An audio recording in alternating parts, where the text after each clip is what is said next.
नमस्कार, जी बिजनेस पर आपका स्वागत है। आप देख रहे हैं पावर ब्रेकफास्ट। आपके साथ मैं हूं मानसी दवे। हफ्ते का पहला कारोबारी सत्र और विदेशी बाजार में कौन से संकेत अहम है, पूरे हफ्ते भर के लिए कौन से ट्रिगर्स इंपॉर्टेंट हैं, ये सबसे पहले आपके लिए जानना जरूरी है। उसके ठीक बाद फंड एक्शन और साथ ही फिर भारतीय बाजार पर आज क्या रणनीति आप अपनाएंगे, एक एक कर सब कुछ समझेंगे। लेकिन सबसे पहले विदेशी बाजार के संकेत जानिए। यहाँ पर हम देख रहे हैं सबसे पहले एशियाई बाजार अच्छी तेजी के बीच फिलहाल 80 अंकों के पार तेजी हम देख रहे हैं। एसजीएक्स निफ्टी की तरफ से 17,940 के आसपास यहाँ पर हो रहा है ट्रेड। निक्कई में एक सपाट ट्रेंड आप देखेंगे और डाउ फ्यूचर्स हम देख रहे हैं करीब आधे प्रतिशत की बढ़त के साथ 154 अंकों की बढ़त दिखाते हुए फिलहाल ट्रेड करता हुआ। शुक्रवार के ट्रेडिंग सेशन में अमेरिकी बाजार में एक सीमित दायरे में कामकाज देखने को मिला। हरे निशान में डाउ और एसएनपी बंद होने में कामयाब रहे, जहां एसएनपी में हमने लगातार तीसरे दिन तेजी देखी, लेकिन फिर भी ट्रेंड जो है एक रेंज में ही रहा। विदेशी बाजार के लिए कौन से संकेत अहम है, इस पूरे हफ्ते के लिए क्या ट्रिगर्स हैं जिस पर आपको रखनी है नजर, चलिए विस्तार से जान लेते हैं दीपांशु भंडारी से। Deepanshu, good morning. बताएं विदेशी बाजार के संकेतों में क्या कुछ खास है?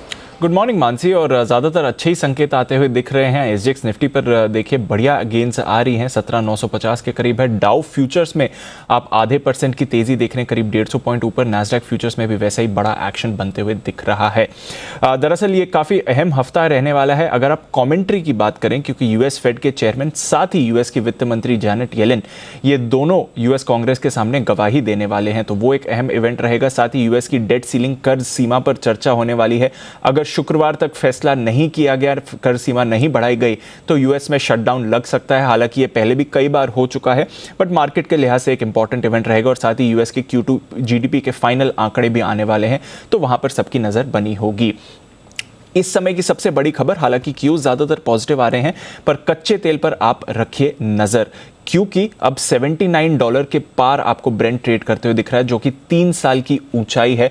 WTI भी $75 के पार इस समय आपको ट्रेड करते हुए दिख रहा है। बड़ा उछाल कच्चे तेल में आया है, लगातार मांग बढ़ने और साथ ही सप्लाई की चिंता की वजह से हम देख रहे हैं कि तेल के भावों में बड़ा उछाल है। तो ये आज के लिए सबसे बड़ा ग्लोबल इवेंट है और इसी पर रखनी पड़ेगी नजर। देखना पड़ेगा कि भारतीय बाजार पर कैसा इंपैक्ट आता है। हालांकि यूजुअली हमने देखा है कि तेल जब भी ऊपर जाता है, भारतीय बाजार भी ज्यादातर पॉजिटिव ही रहते हैं। शुक्रवार की बात करें तो यूएस मार्केट्स में थोड़ा मिला जुला कारोबार रहा। सीमित दायरे में कारोबार हुआ। डाउ पर करीब 200 अंकों की रेंज में रहा, 30 अंक की हल्की बढ़त देखी। इसके साथ ही नैस्डैक में आपने मामूली सी गिरावट देखी है। रसल 2000 जो उनका स्मॉल कैप इंडेक्स है, करीब आधा % फिसला था। 10 साल की बॉन्ड यील्ड में बड़ी बढ़त आई है, अब 1.45% के करीब ये ट्रेड करते हुए दिख रही है। यही पिछले हफ्ते हमने देखा था 1.3% के करीब थी। तो पिछले 3-4 ट्रेडिंग सेशंस में यहां पर एक बड़ा उछाल आते हुए दिखा है। सप्लाई चेन की चिंता की वजह से हमने देखा कि कंज्यूमर शेयर्स पर दबाव था, जो हम लगातार कह रहे हैं कि शिपिंग प्रॉब्लम्स हो रही हैं, तो वहां पर एक इफेक्ट जरूर आते हुए दिखा है। इसके अलावा एनर्जी, बैंक्स और इकोनॉमी से जुड़े स्टॉक्स यहां पर आपने खरीदारी देखी है। यूरोप में आधे से 1% तक की गिरावट देखी गई थी, वहां पर रखिए नजर। सोना वापस $1750 के ऊपर है, एक स्टेबल रेंज में ट्रेड करते हुए दिख रहा है। वहीं डॉलर इंडेक्स पर फिर से आपने दबाव देखा है, करीब एक हफ्ते के निचले स्तर पर डॉलर आते हुए दिखा है। तो ओवरऑल अच्छे ग्लोबल संकेत आ रहे हैं, पर कच्चे तेल के बड़े उबाल पर रखनी है नजर। बिल्कुल दीपांशु, शुक्रिया विस्तार से विदेशी बाजार के संकेत यहाँ हमें समझाने के लिए। तो सबसे बड़ी या सबसे बड़ा फोकस अगर कुछ है तो वो कच्चे तेल में, लेकिन क्योंकि यहाँ पर एक बड़ा उबाल देखने को मिल रहा है, इसी के चलते क्रूड मेक इन लेवल्स पर ट्रेड होता है और इससे जुड़ी खबरें क्या आ रही हैं, इस पर आज के लिए हमें खास नजर रखनी होगी। यहाँ पर एक बड़ा उबाल हम देख रहे हैं। फंड एक्शन, शुक्रवार के ट्रेडिंग सेशन में संस्थागत निवेशकों ने क्या किया, एक बार वो जान लेते हैं। एफआईआईज की तरफ से कैश मार्केट में 442 करोड़ की खरीदारी है। वहीं कैश मार्केट में डीआईएस ने 516 करोड़ की बिकवाली की है, तो वायदा बाजार में एफआईआईज ने 1507 करोड़ की बिकवाली की है। तो क्लियरली कैश मार्केट में डीआईएस की बिकवाली है, वायदा बाजार में एफआईआईज की बिकवाली है, लेकिन कैश मार्केट में एफआईआईज की तरफ से खरीदारी के आंकड़े 442 करोड़ के आते हुए दिख रहे हैं। चलिए, ये तमाम संकेत हमने जाने। काफी सारे ट्रिगर्स हैं जो कि विदेशी बाजार में हमें ध्यान में रखने हैं। काफी सारे इवेंट्स भी हैं इस हफ्ते, लेकिन इन सब के साथ भारतीय बाजार पर क्या असर पड़ता दिखेगा, पहली रणनीति आप क्या बनाएंगे, आज के लिए डोमेस्टिक मार्केट्स कैसे दिख सकते हैं, विस्तार से सबसे पहले जान लेते हैं जी बिजनेस के मैनेजिंग एडिटर अनिल सिंघवी से।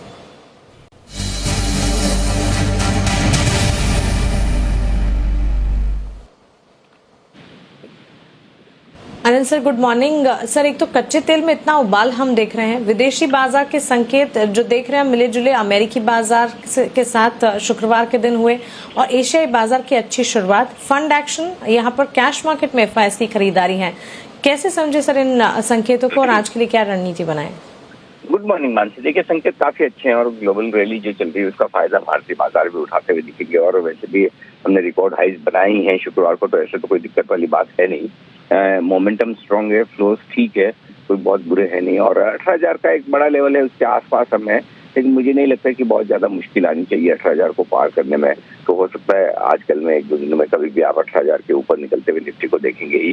तो ओवरऑल ये एक बहुत बढ़िया सेटअप है जिसमें बाजार और यहाँ से तेजी दिखा सकते हैं। जहाँ तक आज के लेवल्स और रेंज का सवाल है, 17,775, 17,825 यही आपके लिए तुरंत सपोर्ट का काम करेगा। और उसके बहुत करीब हम बन गए 17,850। तो ऐसा नहीं कि बहुत ज्यादा डाउन साइड रिस्क लग नहीं रही। अगर इसके नीचे गए तो 17,600, 650 आने की संभावना बनेगी, जो कि मुश्किल नजर आता है। हल्की फुल्की रुकावट है 17,950, 18,000 के आसपास। एक बार 18,000 को पार करने के बाद फिर बाजार में तेजी और बढ़िया बनती हुई दिखेगी और इवेंचुअली फिर रैली में ऐसा लग रहा है कि 18,500 की तरफ बढ़ने की कोशिश निफ्टी कर सकता है। तो ये एक अपसाइड बन सकती है बाजार में तेजी के लिहाज से। अब आइए बैंक निफ्टी, और बैंक निफ्टी में अगर आप देखें तो 37,500, 37,675 ये तुरंत बैंक निफ्टी पर सपोर्ट का काम करेगा आज के लिए। और एक बार 38,000, 38,100 की हल्की फुल्की रुकावट की रेंज है, उसको पार करके आगे निकला तो बैंक निफ्टी 38,100, 38,300 की तरफ जाने की कोशिश कर सकता है। आज निफ्टी और बैंक निफ्टी दोनों ही मजबूत रहने की उम्मीद आप कर सकते हैं। तो मुझे लगता है कि खरीदारी ब्रॉड बेस्ड होगी। मिड कैप और स्मॉल कैप शेयरों में भी एक्शन आपको तेजी की तरफ भरपूर बनता हुआ दिखेगा। जी मान। बिल्कुल बिल्कुल अनिल सर, शुक्रिया ये रणनीति हमें बताने के लिए। तो क्लियरली यहाँ पर निफ्टी, बैंक निफ्टी हर तरफ से तेजी के संकेत आज दिख सकते हैं। ट्रेडिंग रेंज को फॉलो जरूर कीजिएगा, 17,775 से 17,825।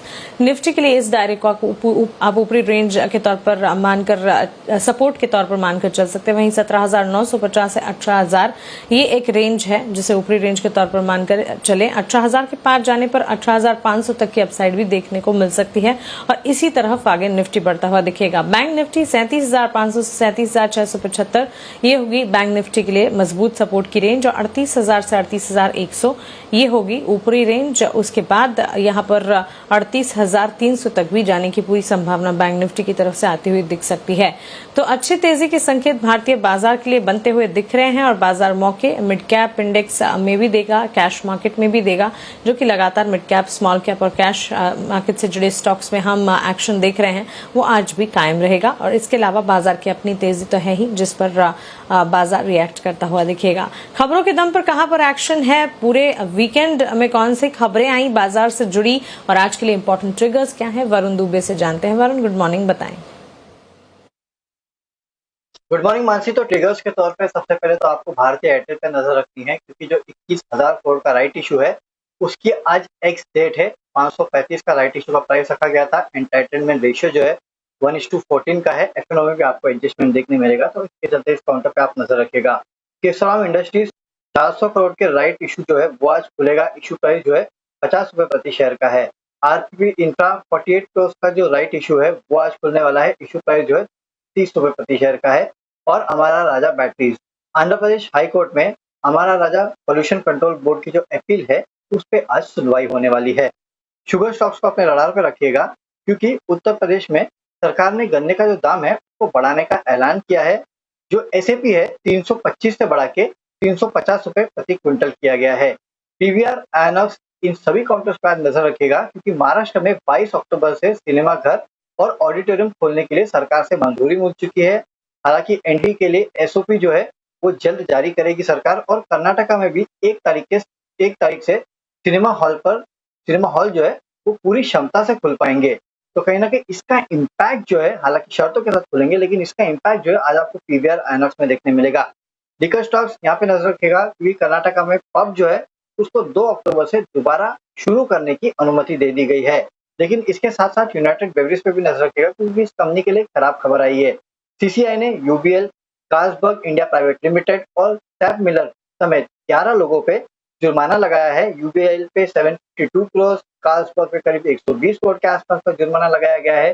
2019 से 2018 के बीच देश के 10 राज्यों में बियर की बिक्री में कार्टेलाइजेशन का आरोप जो है वो लगाया गया है। इसके चलते पेनल्टी लगाई गई है।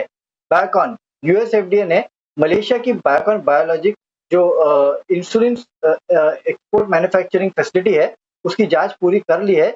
6 ऑब्जर्वेशंस के साथ फॉर्म 483 जो है वो जारी कर दिया गया है। न्यूक्लियर सॉफ्टवेयर ट्राइडोको बोर्ड की बैठक थी। बायबैक के ऊपर बोर्ड ने 700 रुपए प्रति शेयर के भाव पे बायबैक को मंजूरी दे दी है और कुल 158.72 करोड़ के आसपास का बायबैक ये कंपनी करने वाली है और टेंडर रूप से बायबैक होगा। उज्जीवन स्मॉल फाइनेंस बैंक, इस कंपनी ने अपना बिजनेस अपडेट दिया है। इनका कहना है कि कोविड की जो पाबंदी है वो हटने के बाद डिसबर्समेंट में अच्छी खासी बढ़ोतरी देखने मिली है। कलेक्शन में भी अच्छा खासा सुधार जो है वो देखा गया है। इसके अलावा एनबीसीसी मालदीव्स में इस कंपनी को करीब 968 करोड़ के आसपास का ऑर्डर मिला है। सोशल हाउसिंग प्रोजेक्ट जो है उसके लिए इस कंपनी को ऑर्डर मिला है, तो इसका इम्पैक्ट आज आपको एनबीसीसी में भी देखने मिलेगा। बिल्कुल वरुण, शुक्रिया ये तमाम खबरें हमें बताने के लिए। तो वीकेंड पर कई सारी खबरें आई हैं जिस पर आज बाजार रिएक्ट करता हुआ दिखेगा और इसके अलावा यहाँ पर खास तौर से मल्टीप्लेक्स से जुड़े स्टॉक्स पर भी नजर रखें क्योंकि जो सिनेमा हॉल खुलने की खबरें आ रही हैं महाराष्ट्र में और उसके चलते यहाँ पर एक फोकस देखने को मिल सकता है और इन तमाम सेक्टर्स पर आज के लिए नजर रखें और एक खबरें हैं जिस पर आपको नजर रखनी है। जी बिजनेस के खास शो बाजार आज और कल में एचडीएफसी सिक्योरिटीज के वीके शर्मा ने ऑप्शंस की जो दमदार रणनीति सुझाई है वो अब आपके सामने हम रख रहे हैं। दीपक नाइट्राइट सितंबर 2500 की कॉल खरीदने की राय है जो कि 46 रुपए 50 पैसे में यहाँ पर मिलता हुआ दिखेगा। यहाँ पर 66 का एक स्टॉप लॉस, 66 की टारगेट्स को मानकर चलें, 30 का स्टॉप लॉस लगाएं। वहीं इन्फोसिस सितंबर में 1760 की कॉल 17 रुपए के दाम पर खरीदने की राय है।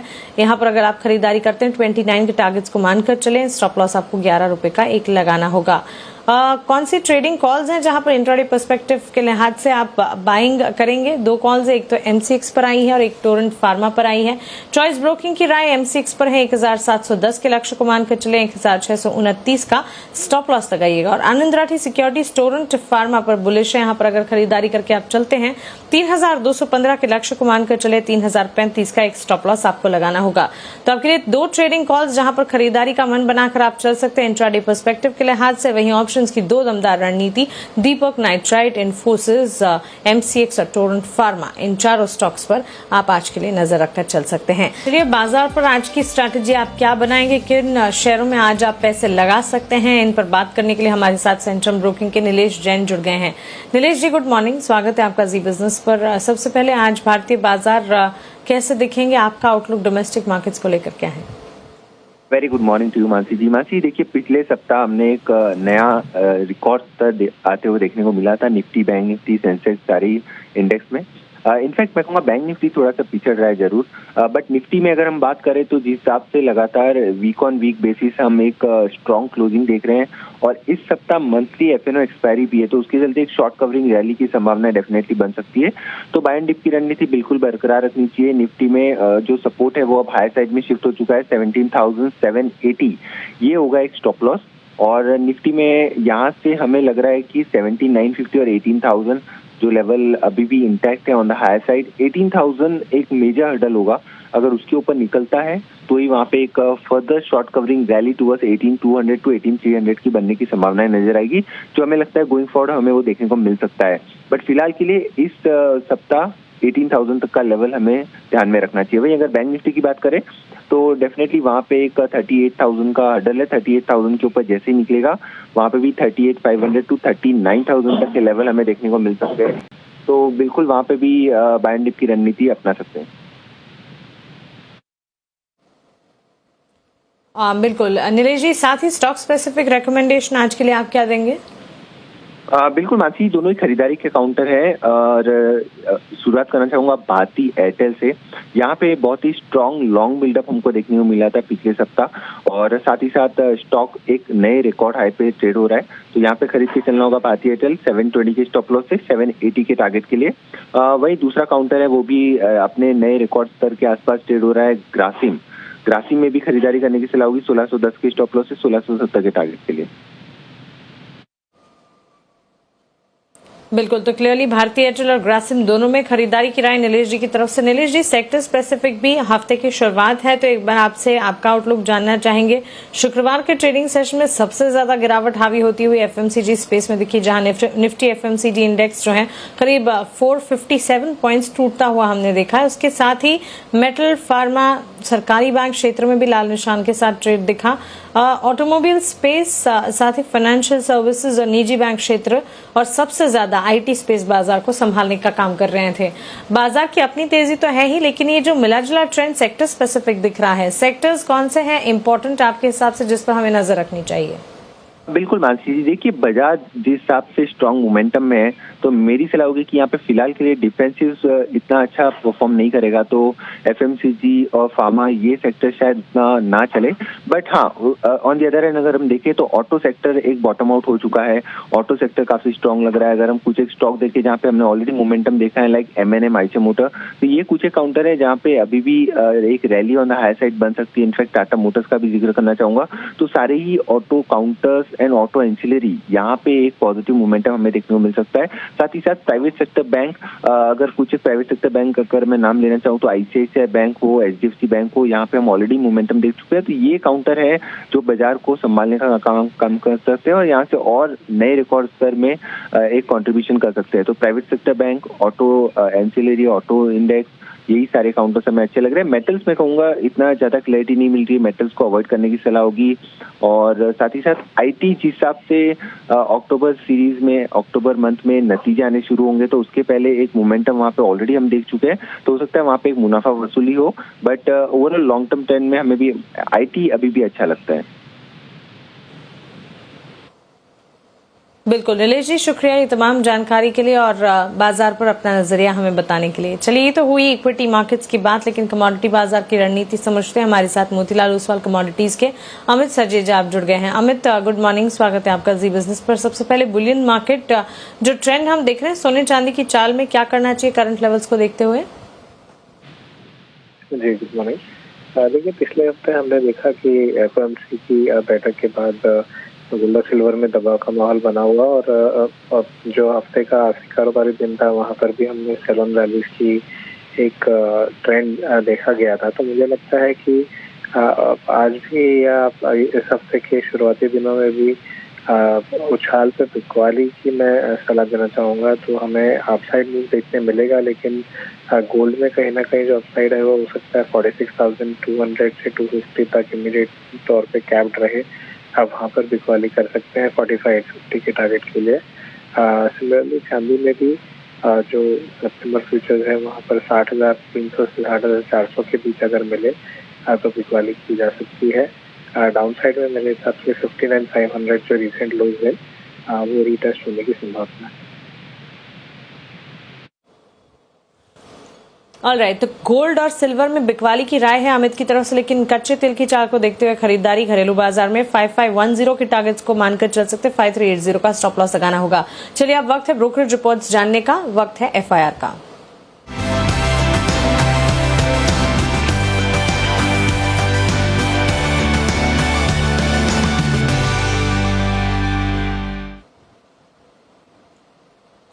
आशीष चतुर्वेदी मेरे साथ जुड़ गए हैं। आशीष, बताएं कौन सी ब्रोकरेज रिपोर्ट है हमारे पास?